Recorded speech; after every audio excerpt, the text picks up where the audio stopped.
Hey, Hope, soccer team. Uh, the recording didn't turn out as well as I wanted it to, and you couldn't hear the guys talk. So I am just going to try to do a summary of kind of what's fresh in my mind, and send out this link. So just watched the Crystal Ray section game where I think they won 5-2. I believe I didn't see the second goal, but I believe Hope got 2 penalty kicks. Very, in 5-2 seemed like an appropriate score. After about the first 10-15 minutes of the game, where neither team had a lot of dangerous shots, I think that we got our first penalty kick about 15-minute mark. And our left winger took a shot from like the top of the box and it went off their hand. And so they called a penalty kick and we scored that. So we were up 1-0. And then the game was kind of played between the 2:30s, right? And slowly Crystal Ray started possessing more. And then once they started possessing and got up by a goal, it seemed like our team one was pretty much, we went back into our third of the field. I didn't watch the full second half. They continued to possess well. One thing, and then we would give up 50-50 balls. And Crystal Ray kind of did, their main game was to basically, right, play a possession game, or in the back here, right? Have a number 6 would often be the outlet or playing it back, right? Bring the ball back around here, and then wanting not a lot of through balls, over the top balls. They basically wanted to get into these areas, right? And then serve it up.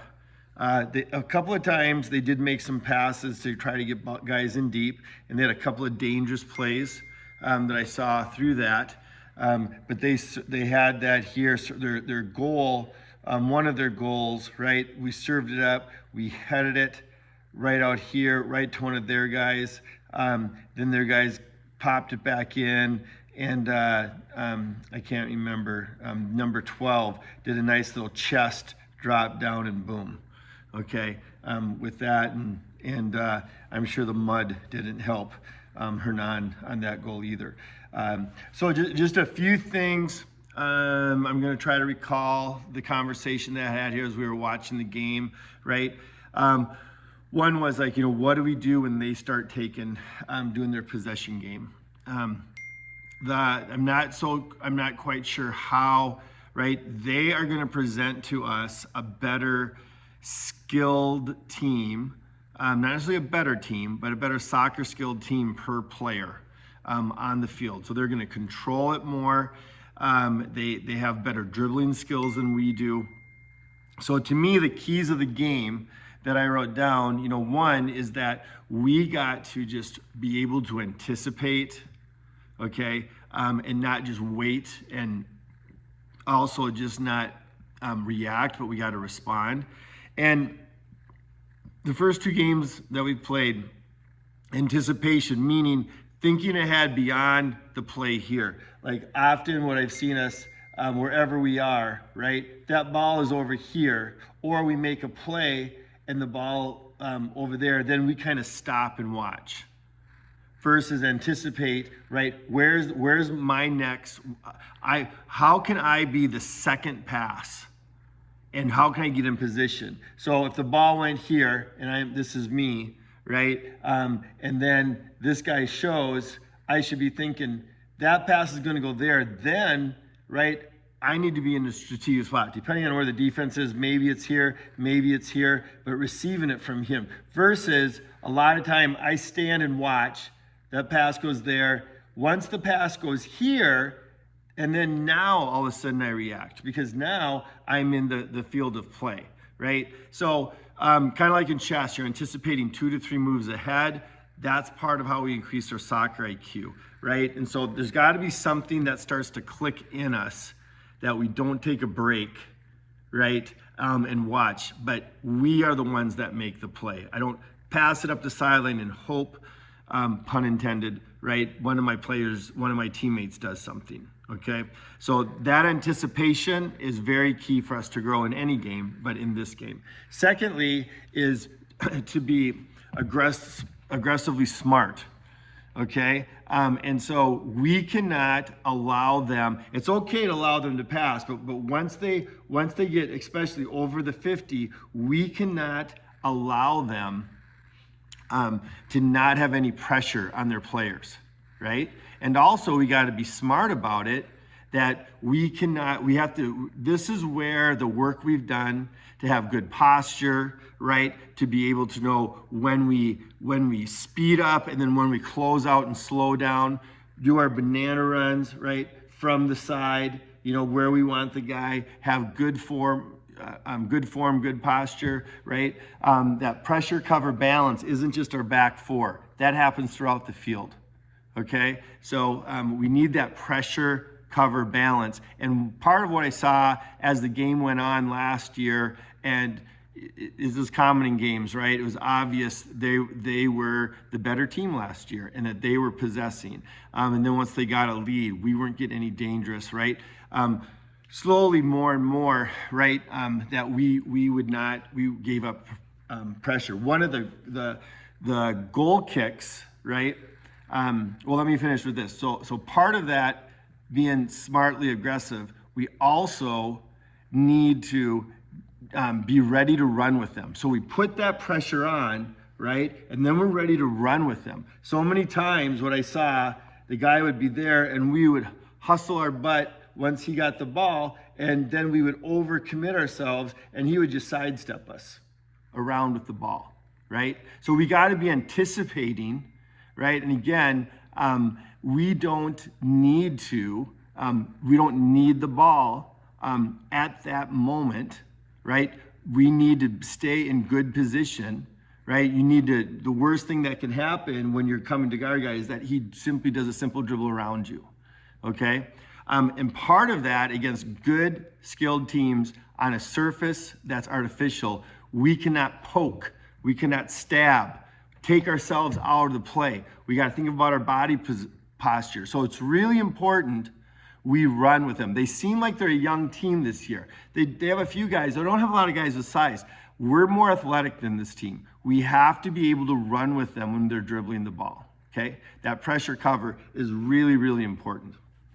Okay, so it's important for us, right, to anticipate, to do the pressure cover, and also we really got to increase our game. If West Lutheran is any kind of standard, we have to receive and defend goal kicks and punts.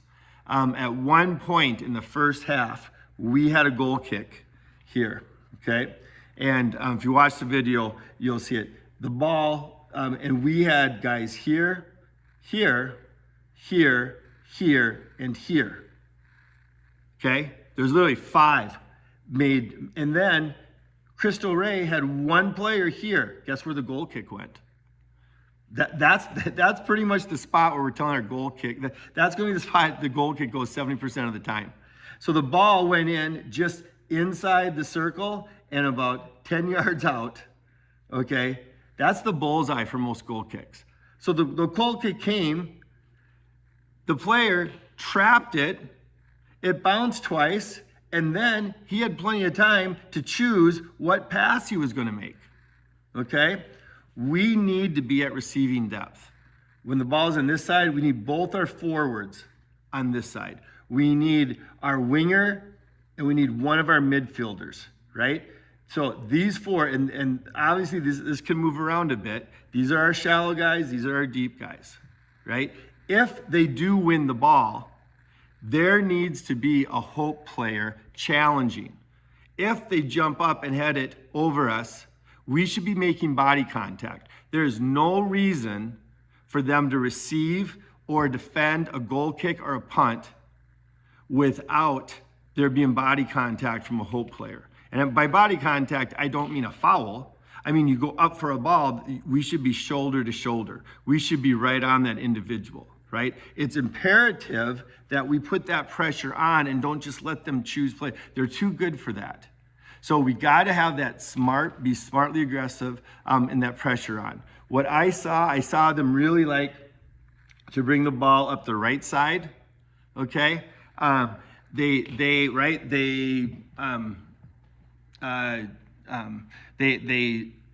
not weak, but they're not the strongest scoring. They got their 2 goals against Hiawatha were both penalty kicks, but they gave up a penalty kick, okay?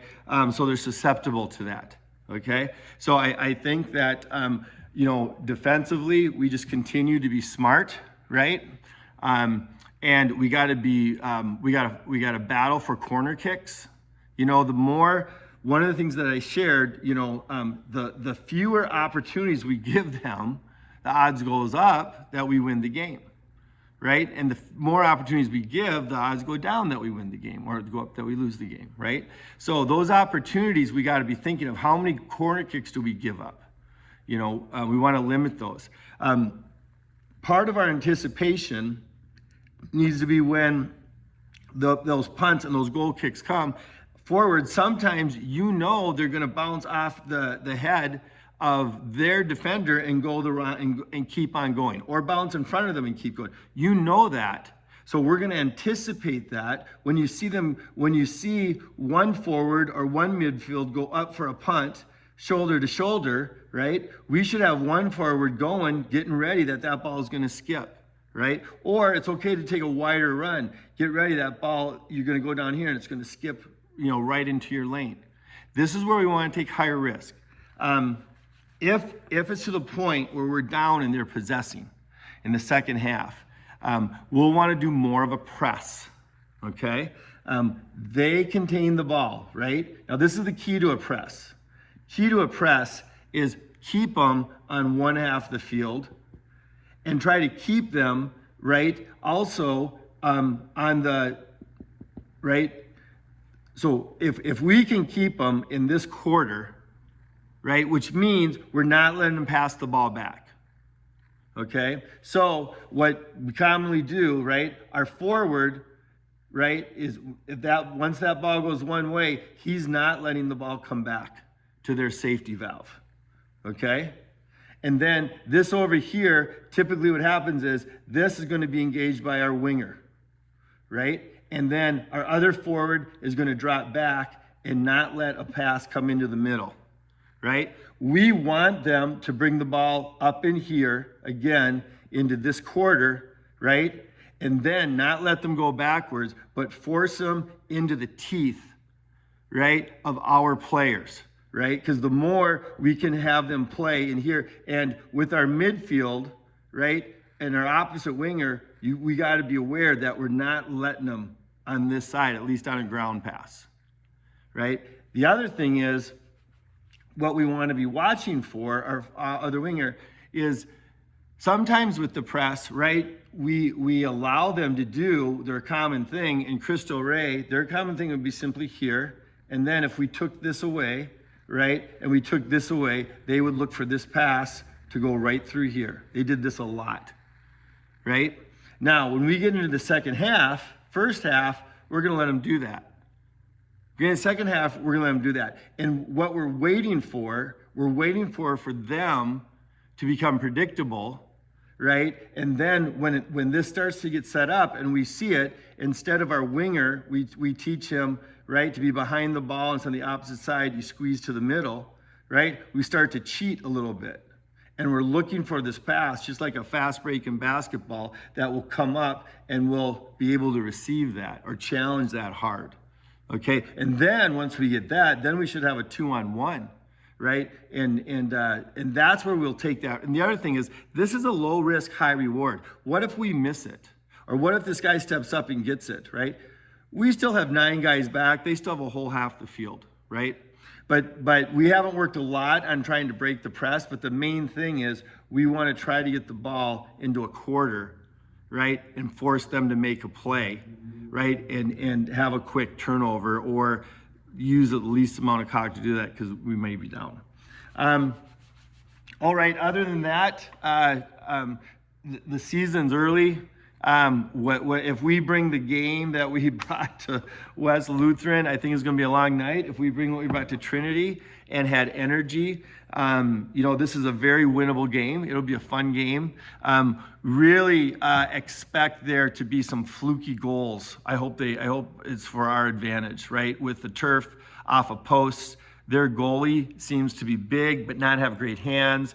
If we can get some shots on, I anticipate him, the ball bouncing around. Any type of set play, we have to have one designated guy running right in front of that goalie. Him jumping up, grabbing the ball, and it bouncing right at his feet. Just anticipate it's going to happen and get that foot in there. And don't, just run in front of him. Don't do anything cheap. And forwards, we got to have someone on every time. Anticipate a save, ball going off a post or a crossbar, with that as well. All right, Hope, let's go get them on a Tuesday. It'll be a fun night. It'll be under the lights. You'll have lots of fans, so let's rise to the challenge. Here's another opportunity. And if at the end, the scoreboard, whatever way the scoreboard is, just remember we're ambassadors for Christ. And we want our play, we want our conduct, beginning, during, the end of the game, to all reflect that. And that final whistle blows. These are brothers in Christ. Cristo Rey is a great school. It's doing a lot of good work, has a great mission. So let's keep that in mind. Let's bless these guys, and let's school them a little bit. Let's teach them what Lion Soccer is about. All right. Have a good night. Get some sleep. We'll talk to you very soon.